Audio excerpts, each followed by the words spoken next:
For gold futures, in this video we'll be going over my trade idea of the week and the day-by-day probability model. So let's start off with the technical analysis on the 1 hour chart. We are approaching to positive MACD, we're nearing overbought levels with RSI. As we extend out to the 4 hour chart, we remain in negative MACD, but we're seeing signs of a converge. We did bounce right off the 150 moving average, this red line, at a price of $1,790. As we extend out to the daily chart, we remain in slightly positive MACD, but we're seeing signs of a diverge. And as with the trade idea, I'll be trading GLD, and my position size is less than 1% of my portfolio. My long entry is at $163.88, and that is this range there.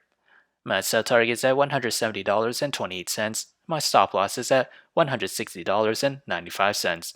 However, if I were to open a short position, my entry is at $170.70, and that is this range there. My sell target is at $166.86, and my stop loss is at $173.75.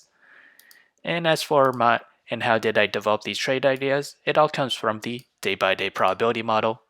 And as we progress to the 5th day or week of trading, gold futures has a 63% chance to climb between 0 to 2%, a 13% chance to climb between 2 to 4%, and a 13% chance to climb between 4 to 7%.